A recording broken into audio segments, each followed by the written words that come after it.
عم شريف يا فخم، نحط للعربيه ميه مقطره ولا ميه حنفيه ولا ميه خضراء؟ بص بقى يا حبيب قلب عمك شريف، لازم الاول نعرف ايه لازمه الميه للعربيه. موتور العربيه عباره عن بلوكه معدن كده كبيره جواها غرف احتراق، بيتم فيها ايه؟ بيتم خلط الهواء مع البنزين، بيستم يكبس، بوجيه يطلع شراره، هوب يحصل انفجار كبير يعلي درجه الحراره عشان تولد الطاقه اللي بتمشي بيها العربيه.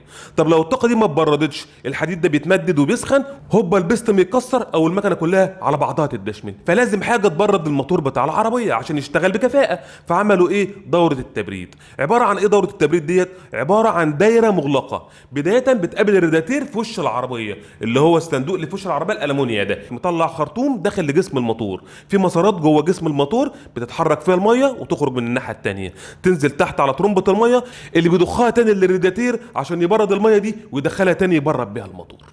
طب دلوقتي يا باشا احنا لو استخدمنا ميه مقطره او ميه الحنفيه، ايه اللي بيتم؟ الميه المقطره او ميه الحنفيه دي بيبقى فيها املاح، فالاملاح دي بتسد المسارات بتاعه الميه اللي بتجري. ميه الحنفيه بتعمل حاجه اسمها صدى او برومه، الصدى ده بيدنه يتجمع في الرادياتير، فالرادياتير اللي المفروض تجري فيه الميه عشان تبرد، الرادياتير ده بيتسد، فيحصل ايه؟ هتلاقي الرادياتير ده يا اما يتخرب من اي جهه من الجهات، او العلبه البلاستيك بتاعته اللي فوق دي تضرب، او الخراطيم الجلد اللي داخله جوه الموتور تروح مفرقعه، هوبا وانت مش واخد بالك وانت ماشي تجيب منك العربيه جوان وش سلندر. طب لو استخدمت ميه خضراء مضروبه، عشان الميه الخضراء دي يا جدعان بتبقى معالجه كيميائيا، الميه الخضراء المضروبه فيها مواد كيميائيه مجهوله المصدر، فالمواد دي بتعمل ايه يا باشا؟ المواد ديت بتاكل في الخراطيم وبتاكل في جسم الموتور من جوه، فبرضه بتبوظ الموتور. طب ليه بقى يا باشا على كده نستخدم الميه الخضراء بس؟ عشان الميه الخضراء يا باشا بيبقى عليها مواد معالجه من 3 حاجات.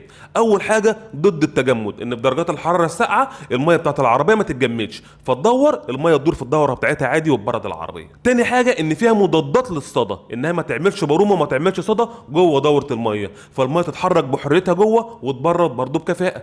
طب تالت حاجه انها بتتحمل درجات الحراره العاليه، بمعنى ايه؟ معنى ان درجه غليان الميه العاديه هي 100، فدرجه العربيه لما تجيب درجه حراره 100 الميه العاديه هتبتدي تغلي جوه وتسخن العربيه سيكه زياده. انما الميه الخضراء او الميه الملونه عموما بتبقى معالجه ضد ارتفاع درجات الحراره، فهي بتغلي عند 140 درجه مئويه، فانت ماشي في ظروف حراره عاليه فالميه مش هتغلي منك على طول، فهتحافظ برضه على جوده دوره التبريد. واستخدم اي نوع ميه بقى، الخضراء ولا الحمراء ولا الزرقاء، لا يا باشا ده ترجع لكتالوج العربيه وتعرف الميه الشركه بتاعت العربيه مصنعاها بتوصي بايه. ونخلي بالنا يا جدعان برضو ان الميه دي ليها صلاحيه، انها في ميه بتفضل 2 جوه الدوره ولازم تغيرها، وفي نوع تاني بيفضل 5 سنين جوه الدوره وتغيره، وفي نوع تالت بيفضل لحد ال 150 الف كيلو وتغيره.